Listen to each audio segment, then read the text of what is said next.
the purpose of ancient structures. And he came to this knowledge through his work in the seed business. And he was actually already working in a business that enhanced seeds through electromagnetic energy.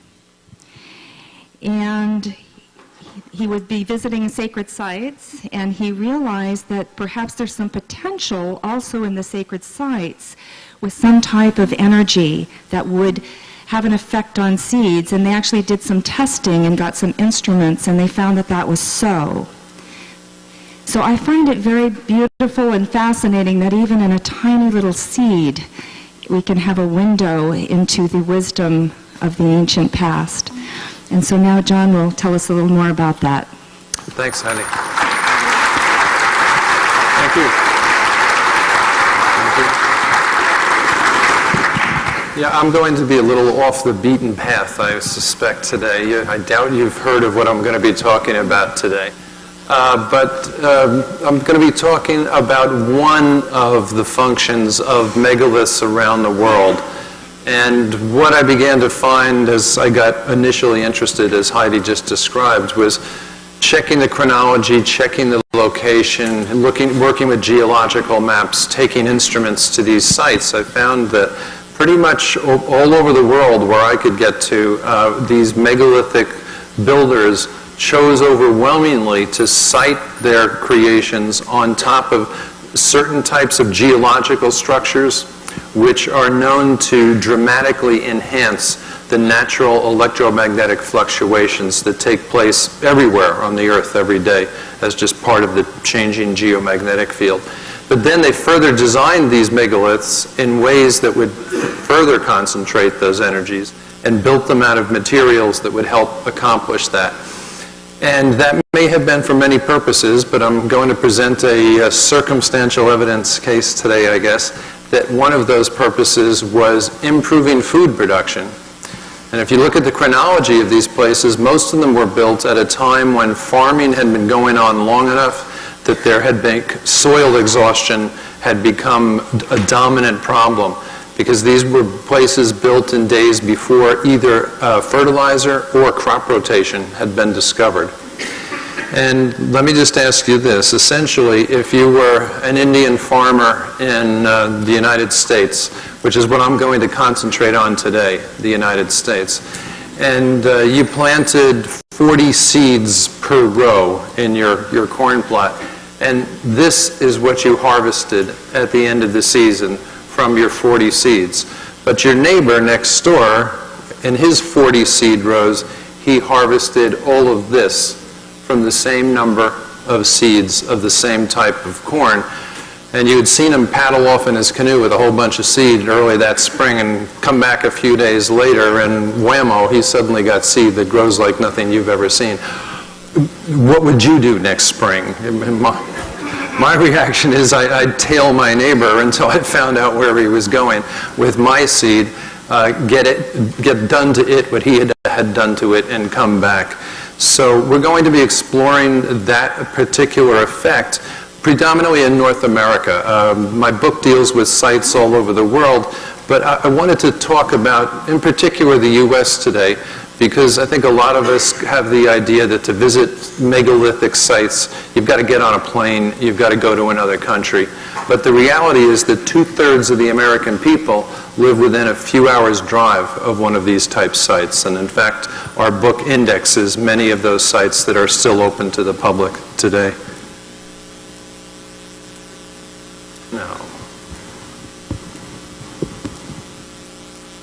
Now, what do I have to aim at when I click?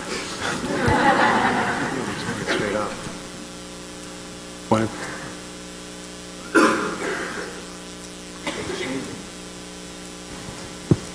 That's what, but that's not the next slide.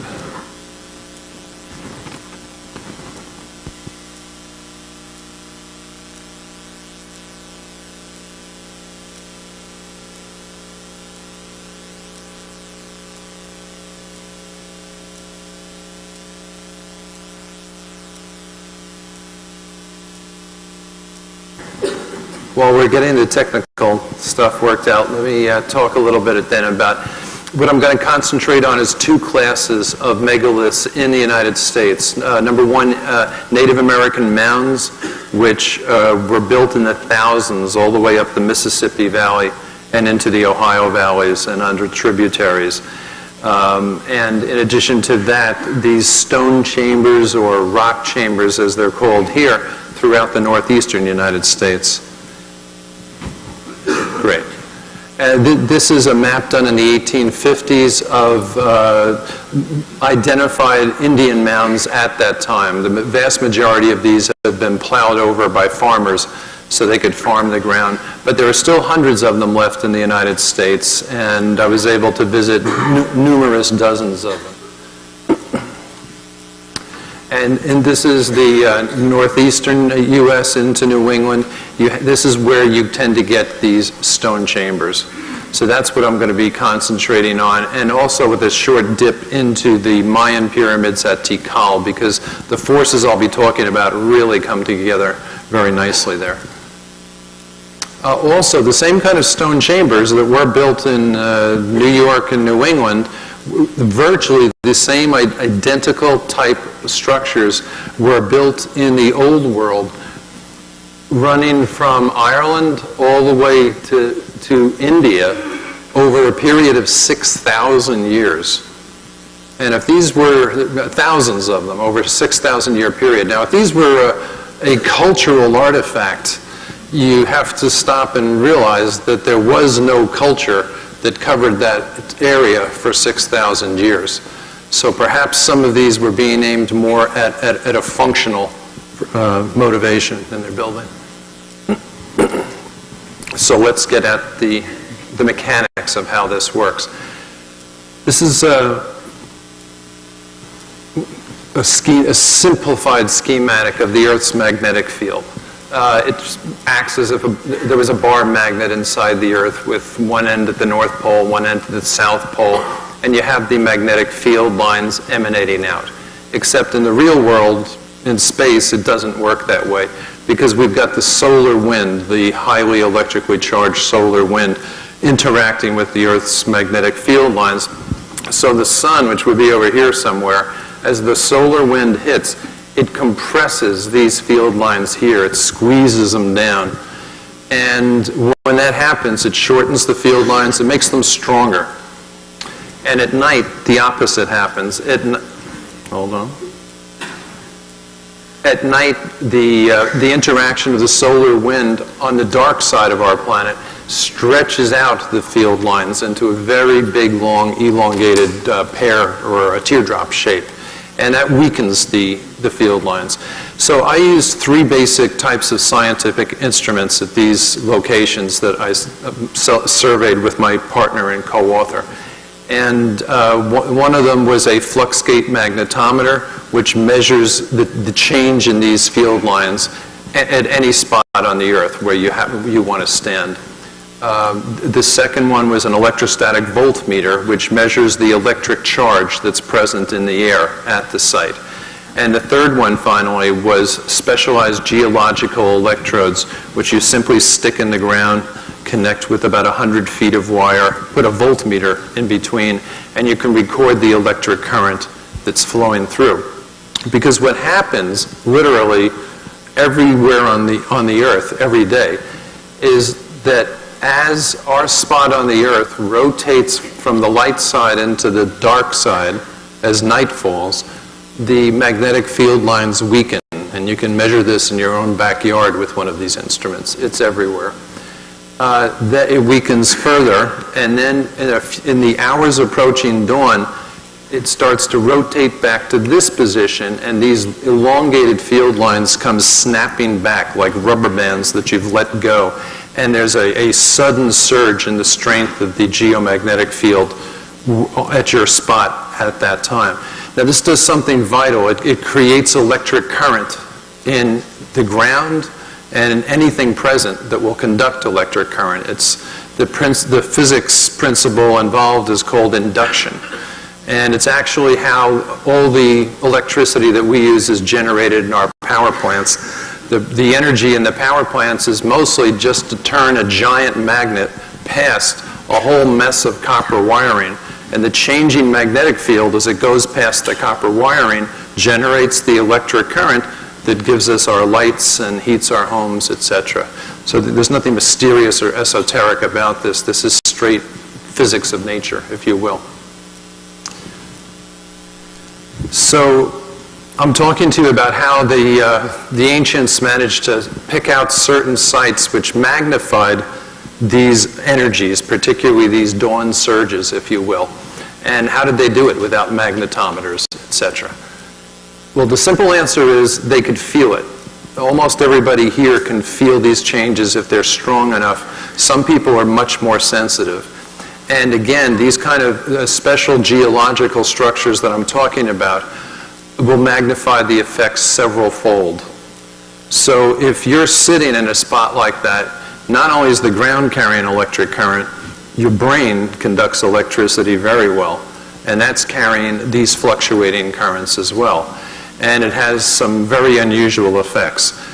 This here is Bear Butte in the Black Hills, which was the most sacred site for the Sioux and a whole series of tribes that have lived there.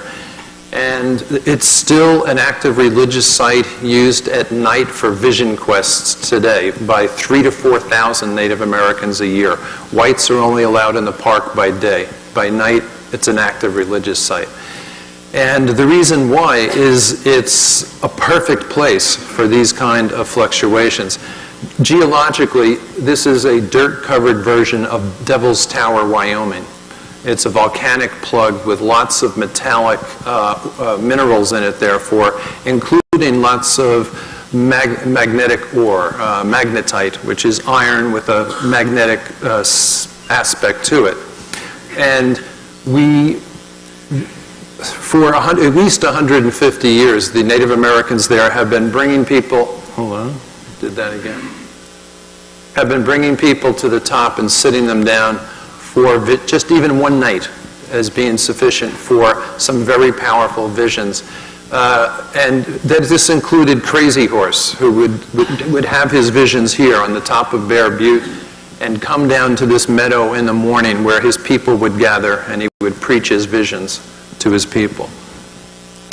We went up with a magnetometer and found that these brightly colored cloths tied to trees that you see scattered around everywhere on the mountain, wherever we found a magnetic anomaly strong enough for our magnetometer to pick up, some shaman had found that same anomaly and had decorated it with a particularly dense cluster of these colored flags. And he didn't miss a one. We surveyed this whole butte, and every single magnetic anomaly had been marked, sometimes by these, sometimes by medicine bundles hanging from trees, and on this one, in fact, a piece of amber and a clamshell offering, which 1,000 miles inland was probably a pretty important offering. On the top of the ridge, it's a razor-shaped top, a very narrow ridge top, that's got 5 magnetic anomalies. 4 of them are shallow pits, just big enough to sit in, surrounded by low stone walls, just big enough for somebody to sit in for the evening, but not enough room to lay back and go to sleep.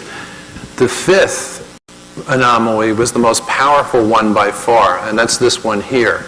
There was a sleeping bag stashed in a tree nearby, and this was about a 5-foot by 5-foot enclosure which had these willow sticks, which don't grow anywhere on Bear Butte. They were imported.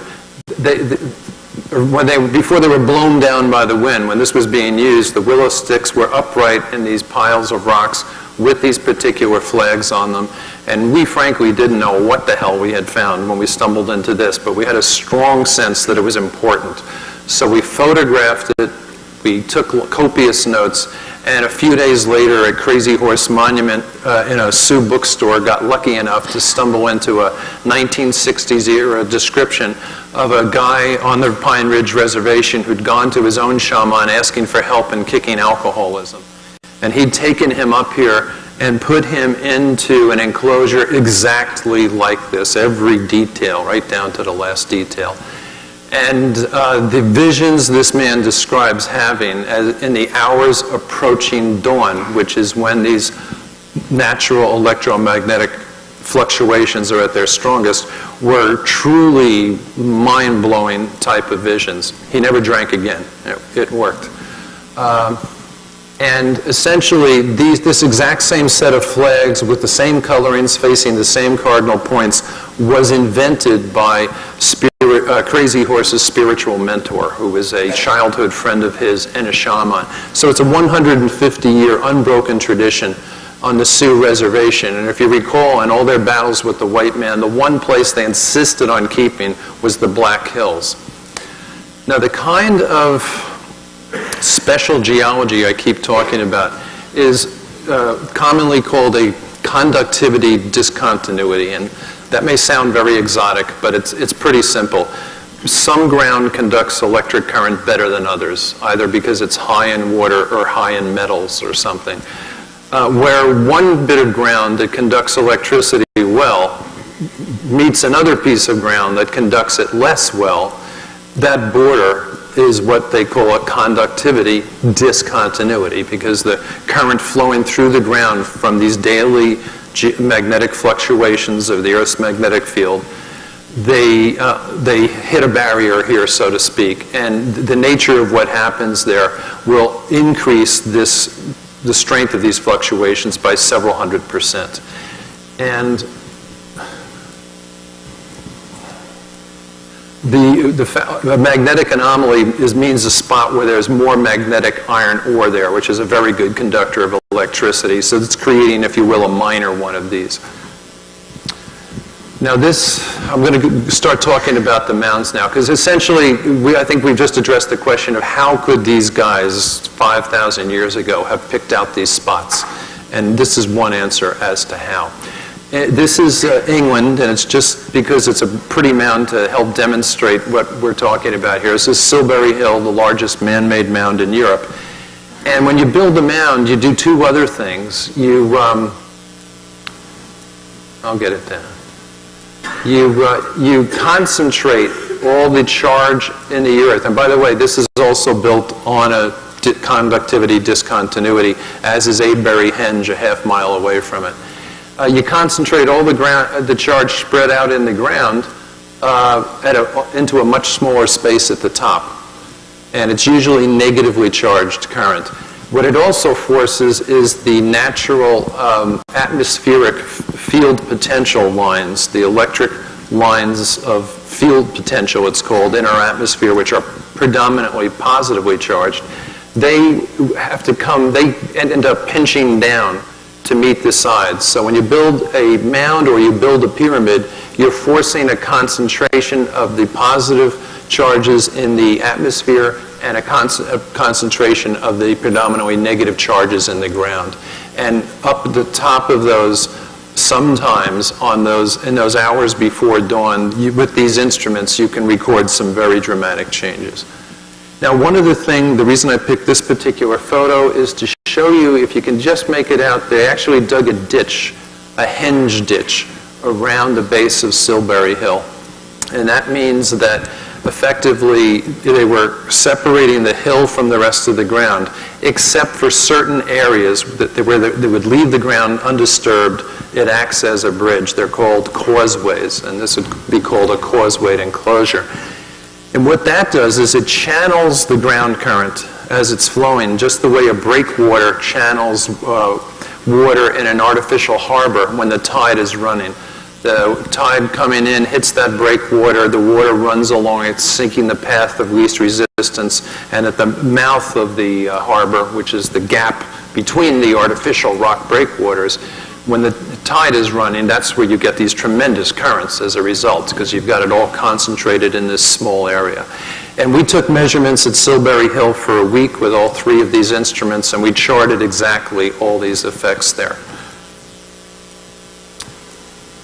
Now, wait a minute. Now I'm really out of line. Okay. I'm going to show you in a couple of minutes that the Native Americans did the exact same thing, that all throughout the Midwest, you had large mounds being built by the Indians, up to 60 to 100 feet tall, and you had a lot of these henge ditches built as well. A henge, by definition, is just a C-shaped ditch, and the gap in the C is where things concentrate then. And you'll see in a minute that this was practiced all over the American Midwest. But first, I want to take you to, Tikal, Guatemala, oldest city of the Maya, and a place where we thought, wow, if we got these results on, earthen pyramids in America and smaller mounds, some of the results we had seen, just, what could we get, down here, where they were obviously pretty sophisticated and advanced. And this is a quick tale, but a very sad tale in the end, of lost knowledge of an ancient civilization.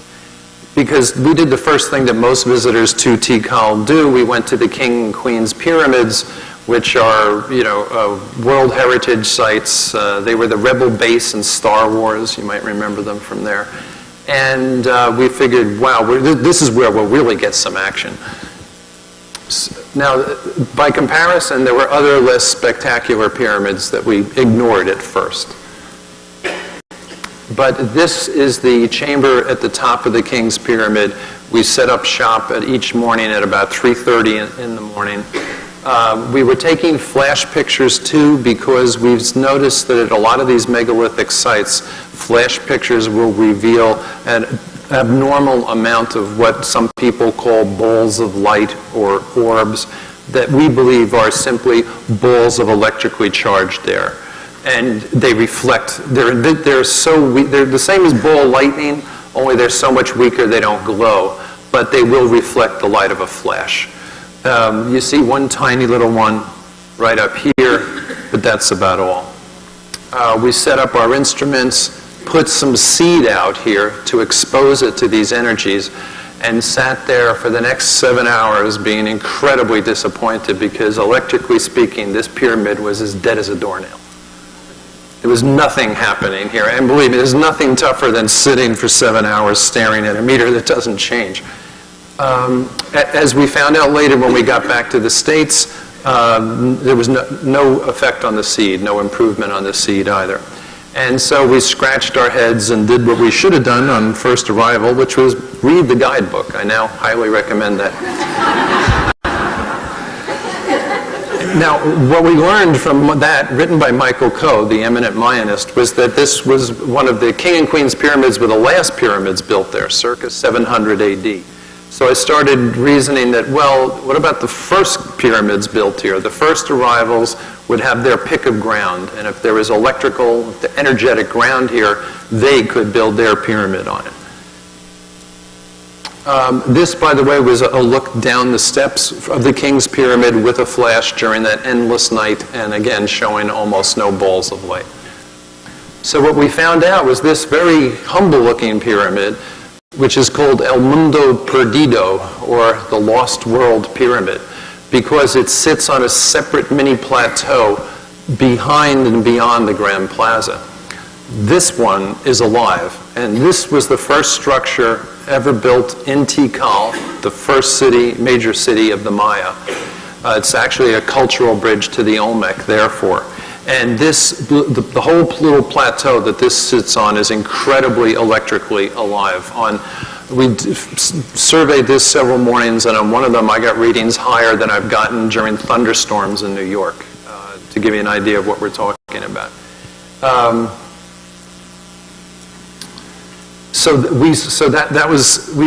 In setting up shop there, we found that in the pre-dawn darkness, flash pictures would be absolutely choked with these balls of light. But that as the dawn started to approach, the electrical charges start to drop, and so does the presence of the balls of light. And this is just two of a whole series of photos. But it was nice and gratifying to see that as the natural concentrated electric charge at the top of this pyramid was high, so were the density of these balls of light. As they dropped, they became much scarcer. And you can see here in the foreground some of the seed that we put out and some of the instruments that we set out and monitored. So here's the result of the seed experiment. This was the control kept in the hotel room the entire time. And what we were lucky about was that this was some traditional Mayan seed grown today, and we bought this in a highland Mayan town in the mountains, which means it's much weaker seed than the kind of stuff an American farmer would buy from Monsanto, for example, today. The modern seed that we have here, when we exposed it to these electrical energies at these structures, was improved, but usually improved a dozen%, maybe at most 20–30%. Whenever we used the ancient seed stocks used by the builders of these things, the increases were much more dramatic. And again, to remind you, the reason we thought this might work or might happen is because our business was working with a technology that basically subjects seeds today to a very laboratory-controlled version of the same kinds of energies that we're dealing with here. So here's the control. I think it's 30 seeds or something. You see most of them didn't even germinate. Here's the seeds we put in that electrically dead King's Pyramid for several hours. They're actually doing a little worse than the control, possibly because it was a dew-filled night.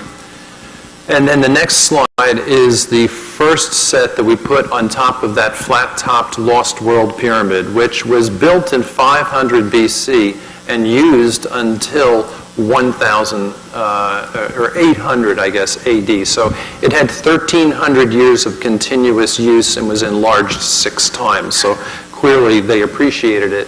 And this is what we got with the first batch of seeds we put there the first night, when it was showing modest electric charge, but definitely better than the King's Pyramid. There's some more germination. You see in particular the increased uniformity, which is typical of what we get with our artificial version of it. But the last set this is the one put out on the most electrically charged night at the Lost World Pyramid. And again, you see not only dramatically higher rates of germination, but again, incredibly improved uniformity. Now, it's not magic. We had years of biochemical investigations with university labs in the United States to find out what's going on inside the seed that does this. And it's, without giving you a long technical explanation, it basically ends up making the seed at the cell level more vigorous in exactly the same way that jogging or any aerobic activity makes our cells more vigorous right at the cell level and better able to withstand the next stress that we run into in life. That's the core of what it does. It has to do with free radicals and antioxidants. It knocks down your free radical levels and raises your antioxidant levels. And so we know that's what's involved here. We know it's what happens when we do it artificially, and we've done the same tests on the seeds that we've brought to these places, and it's the same thing happening there. So now, just again, the reminder that when we're dealing with mounds, we've got something that's, if you will, akin to a pyramid as far as its shape goes. And that was the slide I was trying to find before. This is various ones from 1850s in the Midwest. These were ditches being dug. And these are where there were little gaps in the ditches where the ground current would be concentrated coming through the ditches. And these little dots that you see just inside the entrance to so many of these ditches are mounds. So the Native Americans knew enough to be concentrating this energy first by making these ditched enclosures, because the vast majority of this ground current flows in the top meter or two of the ground. You dig just a 2-meter deep ditch and you've stopped most of it, and it'll flow around and look for an unbroken piece of ground. And well, let me back. I just wanted to point out here that some of these things are on a huge side. Some of these, I don't know if any people in the front can read it, but you're talking about dozens of acres inside these things. Some of them went on for kilometers, in fact. But almost all of this has been plowed over today for farms, yet there are still dozens of sites that you can go visit. The Serpent Mound is one such site that's pretty famous in southern Ohio. It sits on this highly unusual limestone bluff above 2 streams. And it's in a very geologically unusual area called a crypto-explosion crater. We put seed out on the surface of the mound one time, and we got improvements, but they were kind of modest improvements. Two members of our team went back on a later date and put some more seeds out on 3 different locations, several batches of it, and we were lucky in that a lightning storm started to close in. Now, under normal circumstances, the serpent mound is geomagnetically unusual. It's got higher strength magnetism, if you will, than its surrounding area. But as the thunderstorm moved in, the electric currents that get concentrated by this, what they call peninsula effect in geophysics, started to raise the magnetic fields much more dramatically, and also the electric charge in the air. And this is the chart of the results of the change in modern bean seeds. Now, bean were one of the staples of the Native Americans, but essentially this was the control kept in the car. And these were 3 different batches, and how far they had grown at, I think maybe 5 or 7 days or something after being germinated. And these were batches done 20 to 30 at a time. They were analyzed for statistical significance, and the differences did come out, significant enough to be published in a journal, for example. And the one that is highest is the last sample retrieved as the lightning was closing in. So the one that was subject to these forces the longest is the one that showed the most dramatic improvement of growth. So I just wanted to show you T-Col because those results are so dramatic, but we're dealing with the exact same thing with what took place in thousands of these sites in the United States. And another case, okay, I mentioned earlier, ancient knowledge lost. In Tikal, Mayan farmers today still bring seeds to the top of the pyramids, spread them out in the pre-dawn hours, and take them home. We know because we kept finding them there. And it's known that Mayans come out of the rainforest for these rituals pre-dawn. The sad part is that they take them to the wrong pyramid. They take them to the big fancy King's Pyramid that attracts all of the foreign tourists and everybody else. So a custom survived of, you bring your seed to the top of the pyramid, but unfortunately I guess, secret knowledge that was held by an elite perhaps there was a chain of knowledge that was broken.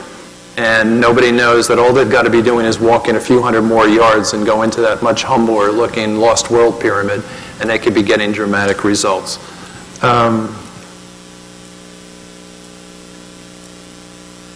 With the, now I'm going to jump ahead now, okay, to the rock chambers, the stone chambers in New York, okay. Here the physics is a little bit different, but the effect is very much the same. These are things that are called dolmens in Europe, or sometimes fogus in England and France. In the old country, I showed you how they were spread across most of Europe by the thousands and were built for thousands of years. They've all got the same design. It's just hard to describe. And they're littered. There's hundreds of them throughout this part of New York and up through New England. But they only occur in magnetite country. They only occur in places where there's natural magnetic ore buried in the ground. And this is one of them. You see, this is the typical of the structure. They're usually built into hillsides, so they look like almost nothing from outside.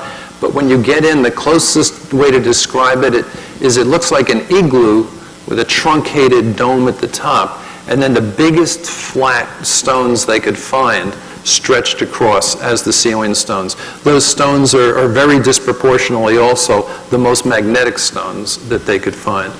And this particular photo is from a friend who introduced me to these. And this ball of light here is what showed up on an infrared photograph. And nobody has any idea what it was. Nobody there saw it. This is a non-flash photo taken in the daytime. But something that looks like a heated ball of energy in the sense that you see it's got almost a tentacle-like structure to it, which is very common for plasma, electrically ionized air. You often get little tentacles in that. Anybody, if you've ever seen a plasma ball in a toy store with kids where you put your hand on the glass and it attracts those little bolts of electricity to your hand, it's the exact same physical process. Works the same way. This is another one which today modern archaeologists want you to believe that this 40-ton boulder is a glacial erratic that just happened to land right on top of these upright rocks and form a little chamber, and furthermore that it happened to land directly on top of a magnetic anomaly that's right there, also right at the border of a conductivity discontinuity. It's just funny things happen out there. What was interesting to find was that the people who introduced me to these chambers included a geologist and a physicist who had access to really state-of-the-art magnetometers from Columbia, Doherty, Lamont Geophysical Observatory, which is connected with Columbia University. And this is a magnetic contour map that he made of one of the chambers. This is a stylized view of the chamber. Every single time you find a negative magnetic anomaly right outside the front door of the chamber. In other words, a spot where the geomagnetic field is actually weaker. And in fact, you see that it was nestled into an entire area of such places. That was being very deliberately sought out in dozens and dozens of these structures. Now, I have to apologize because this one is upside down and I couldn't figure out how to turn it around. So use your imagination, okay? This is a door of a chamber, and what I couldn't get over was why the pointed roofs. They're in Ireland, they're in France, they're in New York. There must be some purpose to these pointed roofs. And after a while, it began to remind me of an old-fashioned ice house where they have the pointed roofs. At least we had them back east in the old days. And it's designed to let the hot air, which is lighter, rise, and allow the colder air, which is heavier, to sink and sit on top of the ice so the ice will last longer, basically. So I started to wonder, is there anything electrical that could be involved in a similar separation type structure? And it turns out that the two most common ions, meaning ionized or electrically charged molecules of air, that the most typical ones you run into in Mother Nature are negatively charged oxygen molecules and positively charged carbon dioxide molecules. And the carbon dioxide being heavier sinks, and by comparison, therefore, the oxygen rises. And sure enough, when you go into these places with the electrostatic voltmeter, the air near the roof is always more negatively charged and gathered in a low level, maybe 1 foot thick layer at the floor. It's much more positively charged. And furthermore, it sets up a pulsing, little pulses of exchange taking place between these positive and negative zones. And we began experimenting with bringing seeds to these places, just leaving the seed out on the dirt floor for anywhere from 20 minutes to a few hours, and began to get sometimes modest increases, sometimes statistically significant increases with modern seed. Now, what I found also was that you didn't get these results in these places unless the pulses were taking place. You can watch them on a good electrostatic voltmeter. And the pulses had to be over a sort of minimum strength in order to produce these positive results. But when you did that, we finally built up to, through an ethnobotanist at Harvard who specializes in keeping the ancient strains of seed alive that were grown by Native Americans, we got hold of two types of old seed stock, Tuscarora corn, and what you're going to see, and you saw at the beginning of the picture, was Iroquois flint blue corn. And those two were grown up and down the eastern seaboard of the United States from 700 AD onwards, which includes the time that these chambers were being used. And when we put them, we did one grand experiment with putting 3 different samples of each into each of 3 different chambers on the same day, and then taking them out. So we had samples that were in for about 20 minutes, samples in for about 60, and the longest was in for 75 minutes. We also then had controls in 100 feet outside each of the chambers, controls in the cars, controls in the laboratory, and all this got planted by the ethnobotanist and grown out organically. This was one of the chambers involved that we used, and here you can more see that dome-like or igloo-like structure I was talking about. But I got very lucky. This was beginner's luck. My first visit to this place, the thing that clued me in on the electrical aspect was I snapped this picture, then I crossed the road to get a close-up of this unusually shaped stone, and I snapped this picture, which a lot of the detail is lost, but this it actually has an internal structure that looks like a deck of cards when a magician, shuffles them dramatically like that, and for a moment they're all laid out parallel to one another but separated in the air. We've seen that again and again with situations, and it does show up naturally in plasma laboratories. When you've got electrically charged air confined to a tube, it often separates itself into those separate type planes. And what was interesting was that arc occurred right here, right over my blue backpack, which had at the moment inside it the electrostatic voltmeter. And that voltmeter was effectively fried. It was sent off scale positive, and it took 6 months for the charge to bleed off enough to where I could use it again. And by the way, near Silbury Hill in England also, I had my first one fried, and when sent it back by something that was circling the hilltop we were on, that we couldn't see, but we could track it. And when I sent that back under warranty, I was informed by the manufacturer that they'd give me a new one because it was non-repairable. It had been damaged so badly. So that was the first hint that, okay, maybe there's something electrical going on here.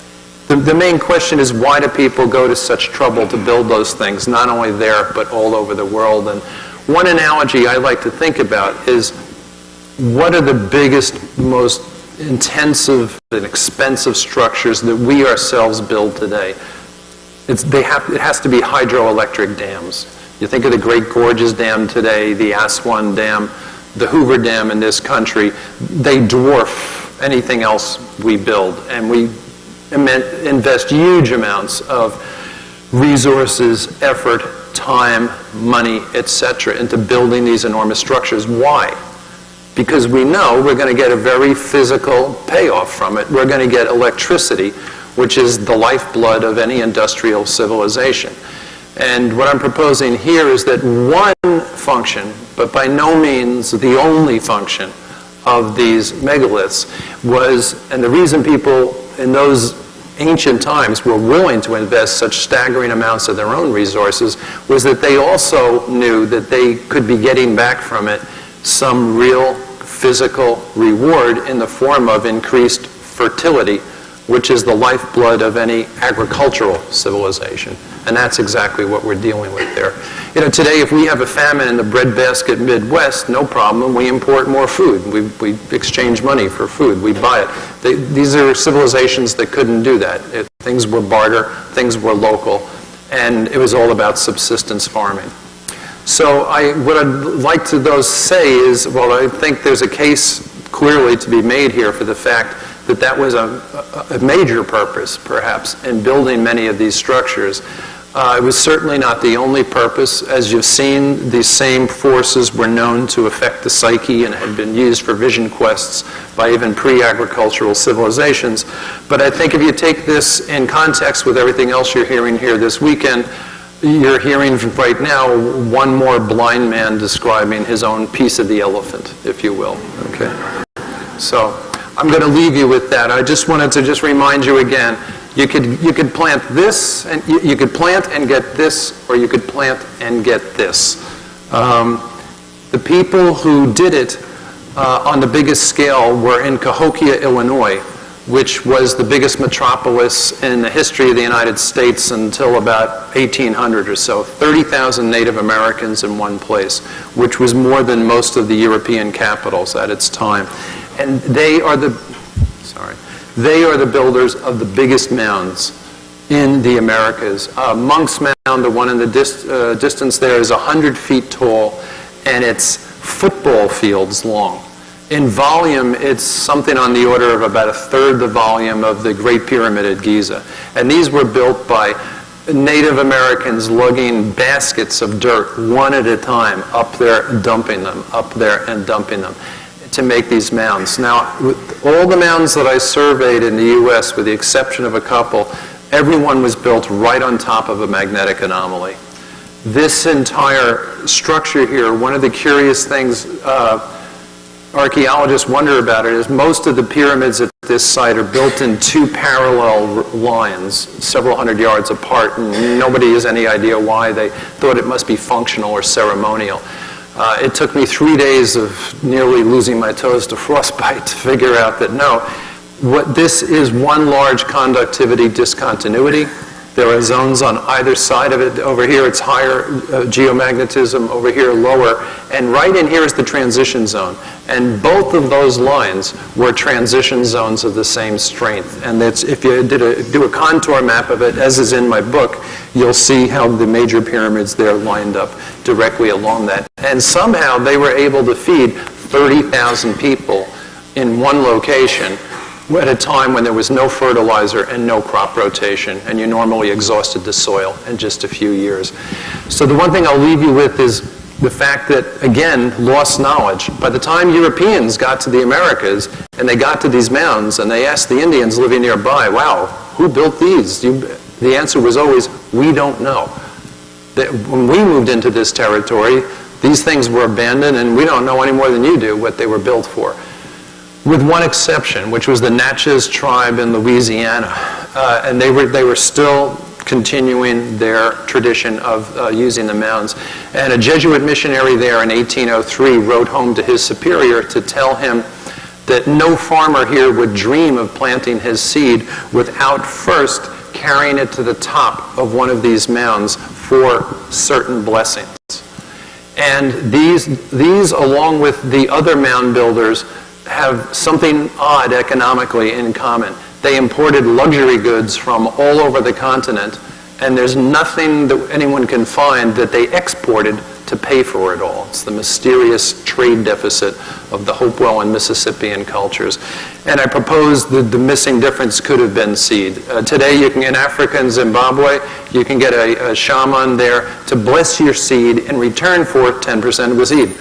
And that doesn't show up in an archaeological dig as anything worth taking notice of. So clearly these sort of things were happening not only in exotic places around the world, but right here in the good old USA. And if you want to look in the appendix of our book, you can see many dozens of locations that you can still drive to, even right here in the United States. So again, it's the same tradition we're talking about at this conference, and it's an American example. So thanks for your time.